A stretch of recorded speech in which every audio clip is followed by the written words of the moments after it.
hadith que le Bukhari il a cité,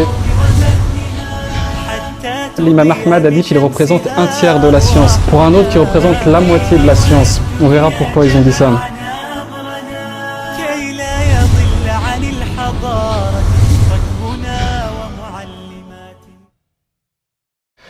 Bismillahirrahmanirrahim. Alhamdulillahi Rabbil Alamin. Wassalatu wassalamu ala ashrafil mursalin. Au ba'd. Donc on va commencer, Inch'Allah, aujourd'hui par le charte du premier hadith des 40 Nawawi, des 40 et l'Arba'in Nawawiyya. Donc ce hadith, c'est le premier qu'il a cité. C'est également le premier qu'il a cité dans son livre plus connu, Riyad al-Salihin, les Jardins des Vertueux. C'est le premier hadith que le Bukhari il a cité dans le Sahih al-Bukhari, le recueil, l'authentique de Bukhari, donc qui est l'un des recueils des hadiths les plus connus dans le monde.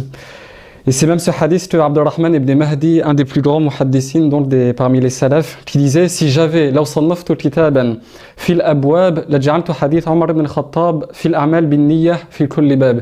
Il disait: si j'avais rédigé un livre sur l'ensemble des portes ou sur plusieurs portes, j'aurais fait en sorte que le hadith de Omar, donc celui qu'on va citer, il soit en l'entête de chaque porte. Donc ce même hadith pour lequel l'imam Ahmad a dit qu'il représente un tiers de la science. Ce même hadith qui par d'autres représente un quart de la science pour l'imam Abu Daoud, pour un autre qui représente la moitié de la science. On verra pourquoi ils ont dit ça. Donc ce hadith, je vais le citer en arabe. Donc c'est un Omar ibn al-Khattab radiyallahu anhu قال سمعت رسول الله صلى الله عليه وسلم يقول إنما الأعمال بالنيات وإنما لكل امرئ ما نوى فمن كان هجرته إلى الله ورسوله فهجرته إلى الله ورسوله ومن كانت هجرته لدنيا يصيبها أو امرأة ينكحها فهجرته إلى ما هاجر إليه. رواه Bukhari Muslim. Donc ce hadith connu selon l'émir des croyants Omar ibn al-Khattab radiyallahu anhu qui dit: les actes ne valent que par les intentions et chacun n'a pour lui que ce qu'il a eu réellement en intention de faire. Celui qui émigre pour Allah et son messager, sallam, son émigration lui sera comptée comme étant pour Allah et son messager. Et celui qui émigre pour acquérir des biens de ce bas monde ou pour épouser une femme, alors son émigration lui sera comptée que pour ceux vers quoi il est émigré. Donc rapporté par Al-Bukhari et Muslim. Donc c'est un hadith qui est authentique, donc qui est rapporté par Al-Bukhari et Muslim, qui est muttafaq alayhi, unanimement authentique, qui est rapporté par d'autres et qui est rapporté de manière authentique que selon Omar ibn al-Khattab. Ce qui n'empêche pas que les savants, ils l'ont quand même accepté, que la quasi-totalité des savants ou la totalité des savants de l'islam l'ont considéré comme authentique, bien que ce soit un hadith qu'on appelle ahad, donc qui a été rapporté que par un compagnon et que par un tabi'i. En tout cas, ce hadith, donc pourquoi certains savants ont dit qu'il fait partie, qu'ils considèrent que c'est la moitié de la science, c'est parce qu'ils disent que tous les actes que vous faites, tous nos actes d'adoration, que ce soit parole, acte ou croyance, donc il y a deux conditions pour qu'elles soient acceptées. Il y a l'intention, l'ikhlas, et la deuxième, c'est que ce soit conforme à la législation islamique. Donc c'est pour ça qu'ils ont dit que toute la science c'est résumé en deux hadiths. Celui-là, les actes ne valent que par les intentions, et le hadith de Aïcha, Man ahdatha hadha fi amrina ma laysa minhu fawarad, ou man amila amalan laysa alayhi amruna fawarad. Donc le hadith de Aïcha, celui qui fait une action ou qui rajoute une action qui n'est pas dans notre religion, qui n'est pas conforme à notre religion, alors il est rejeté. Donc pour qu'une action soit acceptée, il y a deux conditions. Donc il faut être sincère dans cet acte, qu'on ne fasse que pour Allah Azza wa Jalla. Même si l'action est bien, comme Allah Ta'ala dit: La khayra fi kathirin min najwahum illa man amara bi sadaqatin aw ma'ruf aw islahin bayna an-nas wa man yaf'al dhalika ibtigha'a mardati Allah fa sawfa nu'tihi ajran 'azima. Donc Allah il dit: il n'y a pas de bien dans leur najwa, c'est-à-dire dans leur concertation, sauf donc celui qui ordonne, sauf celui qui ordonne d'une aumône. En gros, qui ordonne un bien, ou bien qui essaie de réconcilier les gens, et celui qui fait ça en voulant le visage d'Allah, alors nous lui donnerons une récompense énorme. Dire qu'à la base, l'action elle est bien, donc il n'y a pas de bien sauf dans ces actions-là, et celui qui fait ça pour Allah, Allah il va lui donner une récompense énorme. Dire que même quelqu'un il le fait pas pour Allah, donc à la base c'est quelque chose de bien, vu que de toute façon il va arriver un bien pour la communauté ou pour une personne. Mais pour avoir la récompense, si vous voulez avoir la récompense, et l'amal salih, pour qu'il soit accepté auprès d'Allah, il faut qu'il soit fait uniquement pour Allah Azza wa Jalla. Il faut savoir qu'il y a même des savants qui disent, enfin c'est même un hadith, Donc, que le kafir, il peut faire des actions pour Allah. Il peut être sincère, il peut faire des actions qui sont conformes. Et Allah, il va le récompenser dans ce bas monde. Et dans l'au-delà, il n'aura aucune récompense. Allah Ta'ala dit, donc, le jour de la résurrection, comme disait le frère dans le Dars sur Tawhid, Allah, les actions des mécréants, il va les rendre comme une poussière éparpillée. Toutes leurs actions seront vaines le jour de la résurrection. Mais dans ce bas monde, si le kafir, il peut faire des actions pour Allah, pour une raison quelconque, peut-être il peut se croire musulman alors qu'il est kafir, ou pour une quelconque raison, il peut faire des actions pour Allah, il va être récompensé. Allah, il va le récompenser, il n'est pas injuste, il va le récompenser pour ce qu'il a fait avec son ikhlas, c'est ce qui est conforme. Donc le hadith, il est dans Sahih Muslim, Nabi sallallahu alayhi wa sallam, il dit « Inna Allah la yadlimu mu'minan hasatan yu'ta biha fi dunya wa yujza biha fi al-akhirah » ويجزى بها في الآخرة وأما الكافر فيطعم بحسنات ما عمل بها لله في الدنيا حتى إذا أفضى إلى الآخرة لم تكن حسنة يجزى بها. Donc le kafir, Allah il va lui donner dans ce bas monde pour des hasanat, pour des bonnes actions qu'il a fait pour Allah dans ce bas monde, jusqu'à ce qu'il arrive à l'akhira. Allah il va tout lui donner dans ce bas monde, toutes ses récompenses, et jusqu'à ce qu'il va arriver dans l'au-delà, il n'aura plus aucune hasana sur lequel il sera récompensé. Et toutes ces actions seront vaines le jour de la résurrection. Donc ça c'est très important à savoir. On verra de toute façon quand on expliquera le hadith d'Aïcha qui fait également partie d'Al-Arba'in Nawawiyya sur qu'est-ce qu'un acte conforme à la religion, qu'est-ce qu'une bid'a, etc. Donc il faut savoir que ce hadith, donc, c'est un hadith des plus importants dans l'islam. Et c'est un hadith qui est utilisé dans quasiment toutes les portes de fiqh. Ça peut être n'importe quoi, même dans la porte du divorce. Quelqu'un il a prononcé une parole de divorce mais sans le faire exprès, il n'avait pas l'intention. Certains disent son divorce il n'est pas compté, etc. Quasiment toutes les portes de fiqh ou toutes les portes de la jurisprudence islamique, elles utilisent donc ce hadith qui fait partie, comme on a dit, de Jawam al-Kalim de Nabi sallallahu alayhi wa sallam, dont parmi les paroles qui sont courtes, mais qui englobent beaucoup de sens et qui englobent beaucoup de choses. Donc ce hadith, si vous l'appliquez, si vous le comprenez comme l'ont compris les gens d'avant nous, les pieux prédécesseurs, eh bien vous allez voir que votre vie, elle devrait changer. Je vais vous donner un exemple très simple. Comme un savant, il disait que ibadat ahli al-ghafla adat. Et wa'adat ahli ta'a ibadat. C'est-à-dire quoi? C'est-à-dire que les adorations des gens de l'insouciance, ce sont des habitudes. Et les habitudes des gens de l'adoration, enfin des gens pieux, etc., ce sont des adorations. Pourquoi? Parce que si vous avez compris ce hadith, vous verrez que même une action qui à la base n'est pas une adoration, comme le fait de manger, boire, etc., si vous le faites avec une bonne intention, si vous même quasiment toutes les actions, si vous les faites avec une bonne intention, ou toutes les actions, eh bien Allah Ta'ala, il vous récompensera dessus. Même l'imam al-Bukhari, rahmallah, et Muslim, ils rapportent donc dans leur Sahih, ils rapportent une histoire, il y avait deux compagnons qui parlaient sur Qiyam al-Layl entre eux. Donc c'était Muaz ibn Jabal et Abu Musa al-Ash'ari. Donc déjà vous voyez qu'ils avaient des discours qui étaient un peu différents des nôtres. Ils parlent entre eux de Qiyam al-Layl. Et à un moment, il parle de quoi? Il dit, Muaz ibn Jabal, radiyallahu anhu, il dit quoi? Il dit, donc il parle de leur Qiyam al-Layl et il dit quoi? Il dit, wa arju fi nawmati ma arju fi qawmati. Il dit, j'espère autant de récompense, enfin j'espère de la récompense donc auprès d'Allah quand je dors, tout comme j'espère de la récompense dans mon Qiyam al-Layl, c'est-à-dire dans mes prières de nuit. Parce que lui, il dormait justement pour reprendre des forces et adorer Allah, etc. Donc ces gens-là, déjà, même, si Allah il accepte, donc Allah il agrée de toute façon les compagnons, dire que même vos prières de nuit, même votre sommeil, s'il avait une bonne attention, eh bien Allah, Inch'Allah, il vous le récompensera par sa miséricorde. Donc il y a même des hadiths dans Sahih Bukhari et Muslim, comme quoi le fait de donner à nourrir à sa famille, si c'est fait ibtira wajhillah, pour donc le visage d'Allah, eh bien c'est considéré comme une aumône. Et Allah Ta'ala donc vous récompense dessus. Même également un hadith pareil fi sahih, comme quoi même le fait d'avoir un rapport avec sa femme, même les compagnons, ils ont été étonnés, le fait que ça se soit considéré comme une aumône et donc comme une bonne action. Les compagnons ils disent, c'est-à-dire que nous on va se faire plaisir, en plus on va être récompensé auprès d'Allah. Et bien même ça, c'est donc avec une bonne attention, c'est considéré comme Donc c'est une bonne action. Enfin, le fait de le faire avec une bonne action, c'est récompensé donc auprès d'Allah Azza wa Jalla. Donc la niyya, oui d'ailleurs, c'est peut-être un point à citer, c'est qu'en arabe c'est an-niyya, c'est bitajdid il-ya, c'est pas la niyya, souvent qu'on peut entendre. Même si c'est un avis, l'avis del jumhur, c'est an-niyya, donc la niyya, c'est-à-dire l'intention. Et les savants ils disent qu'il y a deux types d'intention. Donc il y a l'intention dans le sens de la sincérité, c'est-à-dire faire les actes pour Allah et ne pas le faire, quelqu'un il le fait pour un autre, dans le sens de sincérité, enfin vers qui on se dirige, donc vers quand il y a cette intention, et l'intention dans le sens par rapport à l'acte lui-même. L'acte que je vais faire, est-ce que c'est la prière de Doha, est-ce que c'est la prière d'Al-Asr, etc. Donc ils disent que les deux rentrent dans ce hadith. Donc il faut avoir l'attention de l'acte et l'intention évidemment de donc la sincérité.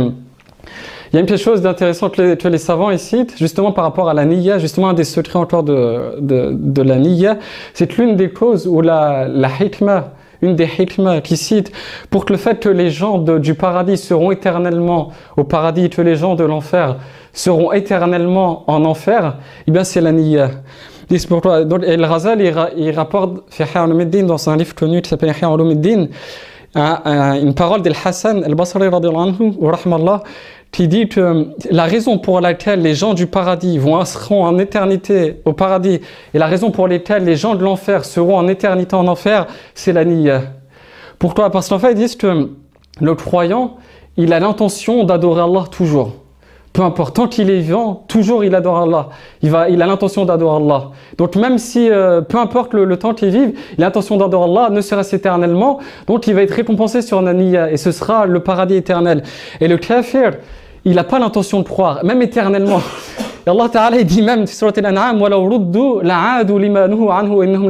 il dit à propos de mes créants, si on les remet sur terre, ils vont recommencer leurs péchés. C'est-à-dire que même ils reviennent sur terre, ils vont continuer à mécroire. C'est-à-dire même de toute façon, tu laisses éternellement, ils vont mécroire. Donc Allah, déjà, il est juste, il va s'il les récompense. Donc l'une des hikmahs, justement, c'est par cette niyya.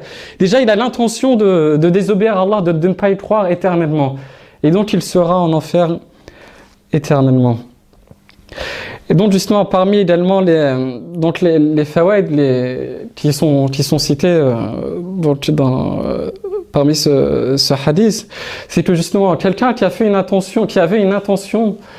vraiment intention de le faire, qui était sincère dans ses actes, mais qui ne l'a pas fait, mais qui n'a pas pu le faire, il sera même récompensé. Et il y a beaucoup de hadiths sur ça. Le hadith par exemple d'un homme qui a fait une aumône mais qui s'est trompé à la personne sur laquelle il voulait le donner, et ben Allah Ta'ala lui a quand même accepté son aumône. Ou également d'autres hadiths.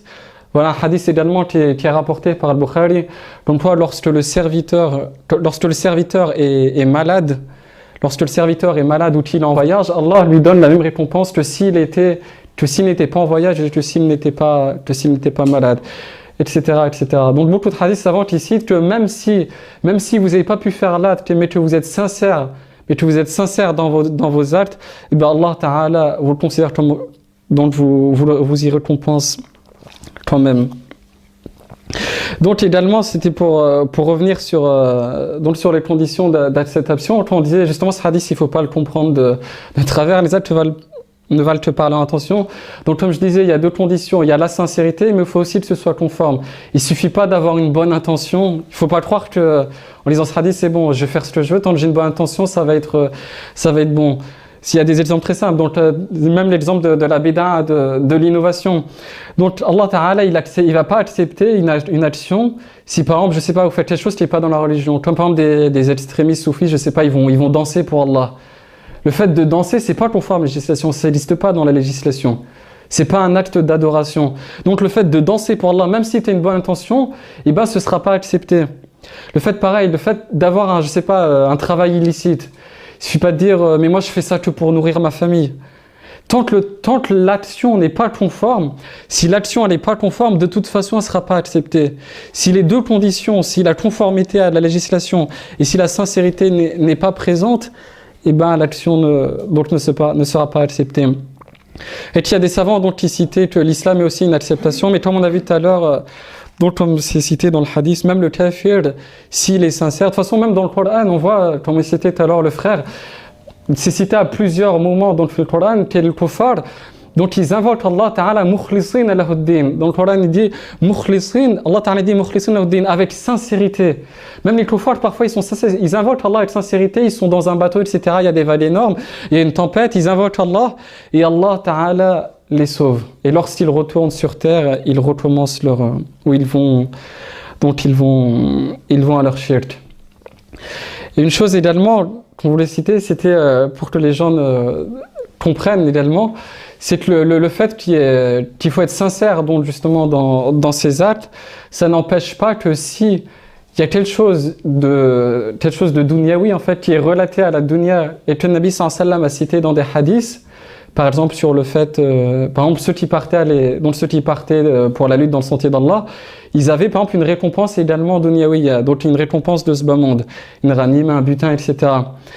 Si l'intention évidemment de la personne c'était pour que la parole d'Allah soit la plus haute, mais que en même temps de manière occasionnelle c'est venu quand même cette niya de ce bas monde, il aura une récompense certes moindre, mais il aura quand même la récompense. Parce que c'est cité dans les hadiths, etc.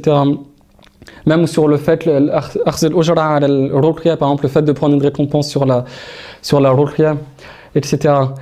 Donc, si vous avez dans des hadiths une récompense dunyawiya, l'acte en lui-même, il faut évidemment qu'il soit fait pour Allah Azza wa Jalla, mais si elle vient occasionnellement avec, eh bien l'action est quand même acceptée.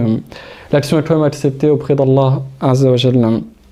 Et donc, ce qui n'est pas accepté, évidemment, ce sont les actes ostentatoires. Donc, les actes ostentatoires, ce qu'on appelle en arabe al-riya. Donc, l'ostentation, c'est le fait de dire, par exemple, je vais, le fait de faire, par exemple, rallonger sa prière parce qu'il y a quelqu'un qui nous regarde, ou je sais pas, enfin, faire une adoration parce qu'il y a des gens qui vous regardent, etc. Ou même laisser une adoration parce qu'il y a des gens qui vous regardent. Ça, les savants comptent ça par ostentation. Et donc, tous les hadiths montrent que cet acte est vain auprès d'Allah Jalla wa Ala, qui n'est même, et certains, enfin, est-ce que ça fait même partie donc des shirk al-asghar, la petite association qui ne fait pas sortir de l'islam. Donc, comme il est rapporté également donc, dans Sahih Muslim, donc, dans un hadith, Qudsi, Allah dit Ana aghna shuraka an ash-shirk.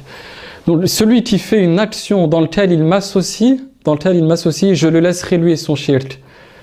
Quelqu'un qui associe Allah Ta'ala, Allah il va lui laisser lui celui à qui il l'a associé. Et donc, cette action sera évidemment, ne sera pas acceptée.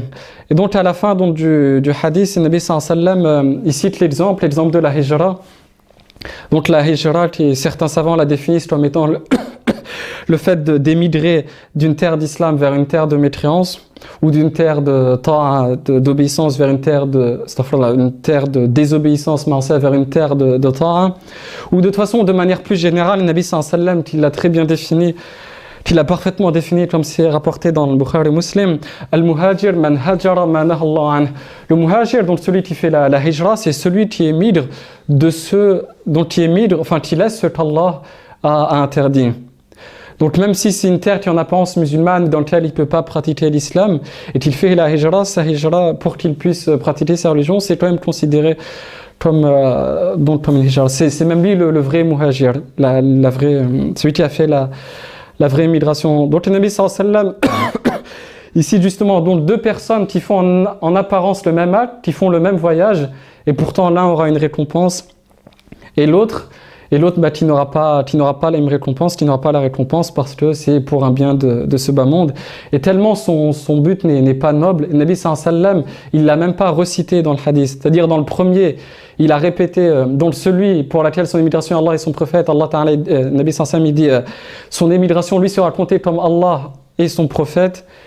Et le deuxième, il a dit, c'était pour une dunya ou pour une femme. Donc le Nabi sallallahu alayhi wa sallam, il a dit, ce sera lui compté que pour ce qu'il voulait. Il n'a pas recité donc la première chose, donc pour montrer que ça n'a pas d'importance, enfin, que c'est un bien anodin et que donc une hijra doit se faire justement pour Allah Ta'ala. Wartafi bihadha al-qadar.